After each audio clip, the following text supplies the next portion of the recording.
সবথেকে আগে দরকার আমাদের শিক্ষার স্বাধীনতা।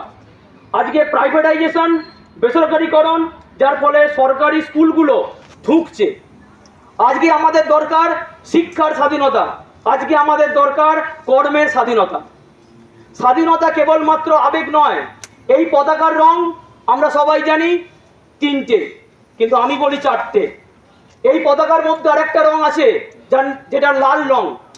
হাজার হাজার বিপ্লবীর, হাজার হাজার বিপ্লবী যাদের নামটা পর্যন্ত আমরা মনে রেখে দিইনি, সেই বিপ্লবীদের রক্তে রাঙা এই পতাকা।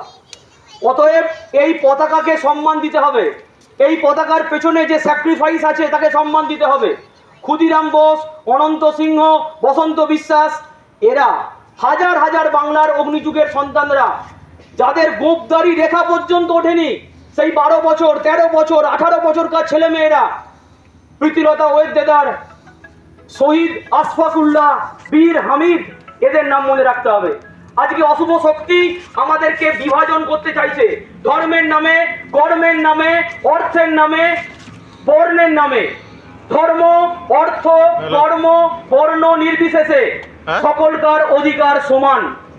সবাইকে সমান চোখে দেখতে হবে এবং সাম্যের কথা বলতে হবে। স্বাধীনতা বলতে বোঝায় ধর্মীয় স্বাধীনতা, কর্মের স্বাধীনতা। স্বাধীনতা বলতে বোঝায় যোগ্যতার স্বাধীনতা। যে দেশে যোগ্য ব্যক্তির যোগ্য সম্মান নেই, সেই দেশে কখনো স্বাধীনতা হতে পারে না। স্বাধীনতার দিন পিকনিক করবার দিন নয়। অনেকেই প্রভাত ফেরি করতে গিয়ে হাঁপিয়ে গেছে, এটা মনে রাখতে হবে। উজ্জ্বল দত্ত বলে একজন আমাদের হুগলি জেলার চন্দননগরের অধিপতি ছিলেন।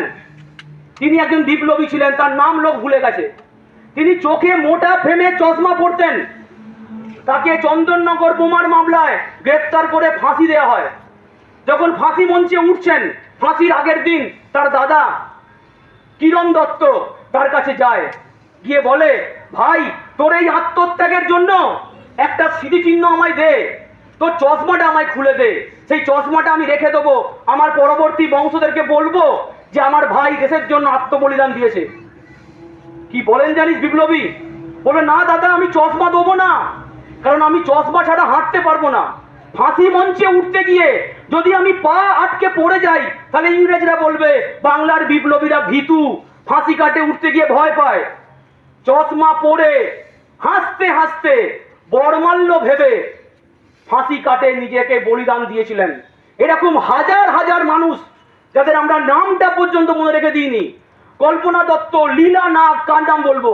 হাজার হাজার মা, হাজার হাজার ছেলে মেয়ে, তারা দেশের জন্য আত্মবলিদান দিয়েছে। সাদা পাঞ্জাবি, সাদা ধুতি পাঞ্জাবি পরে শুধুমাত্র পতাকা তুললে হবে না, দেশের ইতিহাস জানতে হবে।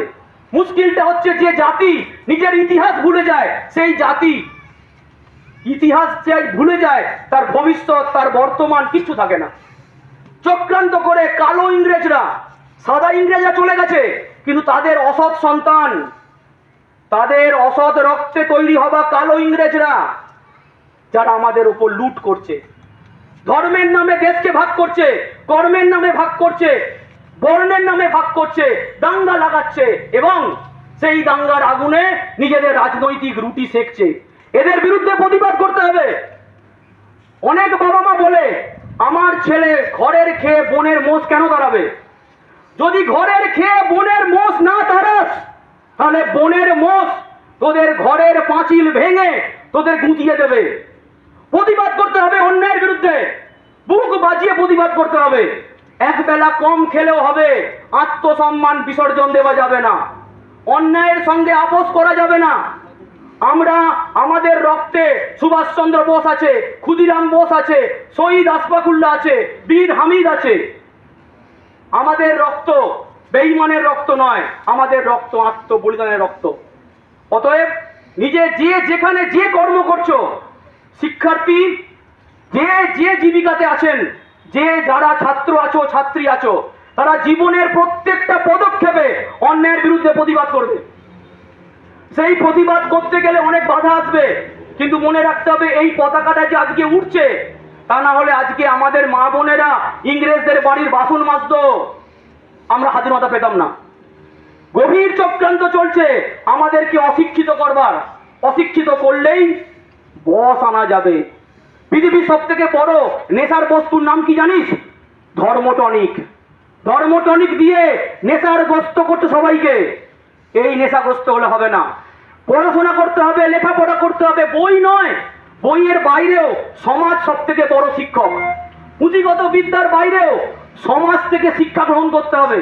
অন্যায়ের বিরুদ্ধে প্রতিবাদ করতে হবে, যেটাকে অন্যায় বলে মনে হবে তীব্র কণ্ঠে তার প্রতিবাদ করতে হবে। তবেই আমরা বলতে পারবো আমরা স্বাধীন দেশের নাগরিক।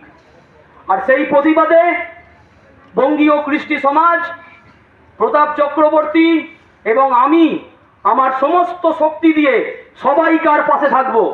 আমার ছাত্রছাত্রী, আমার পাড়া প্রতিজন, চেনা অচেনা যে আসুক, অন্যায়ের বিরুদ্ধে প্রতিবাদ করতে হবে। এটাই হলো আজকের স্বাধীনতার কথা। আজ আমাদের সঙ্গে যারা স্বাধীনতা পেয়েছিল, আমাদের থেকে 2 বছর পরে স্বাধীনতা পাওয়া চায় না। আমাদের সঙ্গে স্বাধীনতা পাওয়া ইন্দোনেশিয়া, আমাদের সঙ্গে স্বাধীনতা পাওয়া আরো বহু দক্ষিণ পূর্ব এশিয়ার দেশ কত উন্নতি করেছে, কত ডেভেলপ করেছে, আমরা করতে পারছি না।